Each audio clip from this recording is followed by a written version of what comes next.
Hey there, this is John at Farm Marketing Solutions. I'm the creator and founding guy. I'm a guy with Farm Marketing Solutions and I do a thing, but I raise a lot of chickens and it's really fun. Quick nod to all the other people who are working on Farm Marketing Solutions currently. My buddy Scott, my friend Paul, who's editing this video. Hi, Paul. My friend Troy, who's hosting the podcast, and then Mike and Dave, who are working on a top secret project, which we won't talk about yet. Today, we're gonna talk about cute baby chicks, and that is one of my favorite topics. Cute baby chicks that are like little fuzzy and yellow and great, and this is when you fall in love with raising chickens and pastured poultry, is when you get those little peeping cute baby chicks, and then by the time they're big, fat, ugly lumps in the field, you're gonna be like, it's time to eat you. But in the beginning, they're like, oh, so cute. And let's discuss where you're gonna find those cute baby chicks, roughly kind of what the pricing is, and how to find a hatchery that is going to work for you, some of the factors that you're gonna wanna know. So pricing, pretty much everybody's on point with pricing. Look at that, how's that for an oversimplified chart?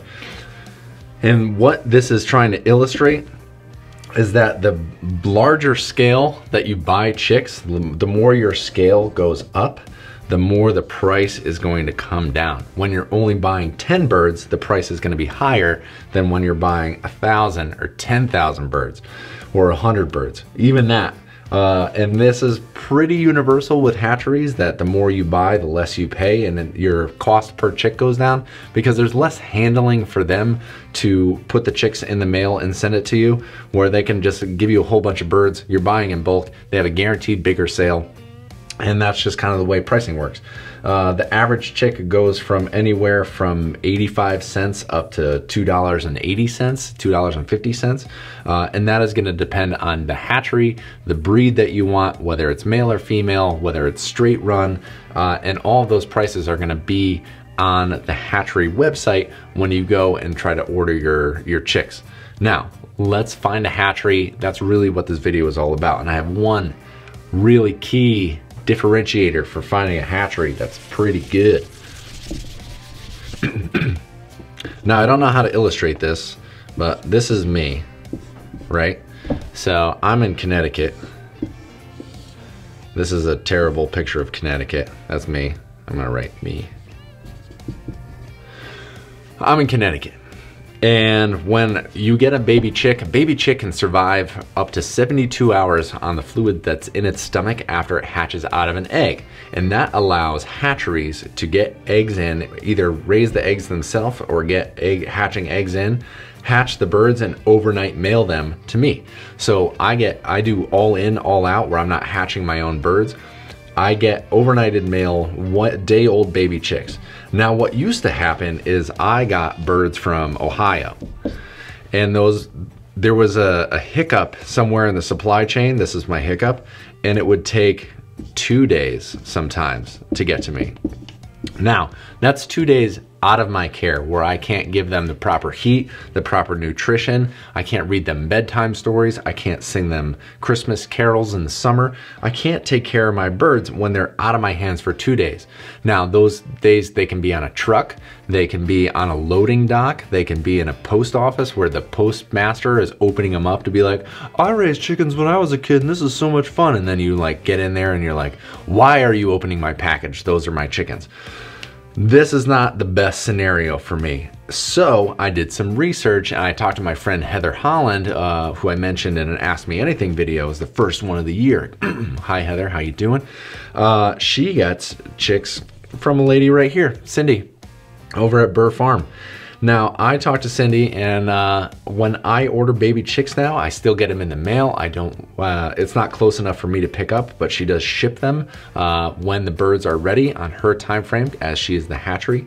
And very often, I'll get them this, I'll get them the same day. She'll hatch them all in the morning, and they'll be all set and ready to go, and I'll get them that day. If not, I get them first thing the next day, and that is the smallest amount of time that I can get chicks mailed to me, where I can then assume control, give them heat, give them water, give them food, give them space, give them comfort, not leave them out in the sun, not leaving them in air conditioning, not having on a truck bouncing around with lots of noise. And all I want to do is reduce the stress in the chicken's life so that they can grow plump and happy and healthy and nutritious, and then I can kill them and eat them. Hooray!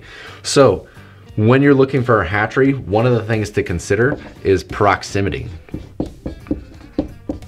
I have no idea if I spelled proximity right, but I'm sure YouTube will correct me. But when you're looking for a hatchery, there are a lot of good places online, and depending where you are in the world, because I have a lot of international followers, and where you are in the country, this is going to vary. Look for somewhere close, ask other poultry producers where they're buying their birds, and if they're happy, look into the genetics and do your homework. You might make mistakes in the beginning. I stuck with the Ohio hatchery for more time than I should have, and now since moving to the local farm, I've had the best grow out, the best birds, and I get them quicker, and it's very predictable, and I'm supporting somebody from my own state, which is kind of fun because I'm keeping my dollars local, which is part of the whole reason why I'm doing this anyway. Now, as this is the pastured poultry packet, I'm pulling things out of my book. I have all this information about hatcheries and vaccinations and whether or not to do a lot of this stuff and how you should order chicks and what the typical prices are and how you should choose and set up your farm, determining the viability in pastured poultry packet number 1. What we're gonna go over in tomorrow's episode, or the next episode on the YouTube channel, is going to be the broiler chicken feed cost. How do you calculate rough numbers now, the cost that your feed is gonna be, so that as you determine your scale for the year and what your costs, and you're doing financial projections, you can extrapolate out, just because I wanted to use the word extrapolate, the total cost of what it will take to sustain your birds to the day that they don't live anymore and they end up in the food pot. If you want to learn more about the economics of broiler chickens, you can just tune into this season and get all this information for free on YouTube, or head on over to farmmarketingsolutions.com, go on to the store where there are links on the homepage, it'll be easy to find, and purchase the Economics of Broiler Chickens Pasture Poultry Packet number 1. I also have some more books on there, but that's not what this video is about. So stay tuned, or tune in till next time when we talk about broiler chicken feed costs. I hope you have an awesome day. Till next time, see you out in the field.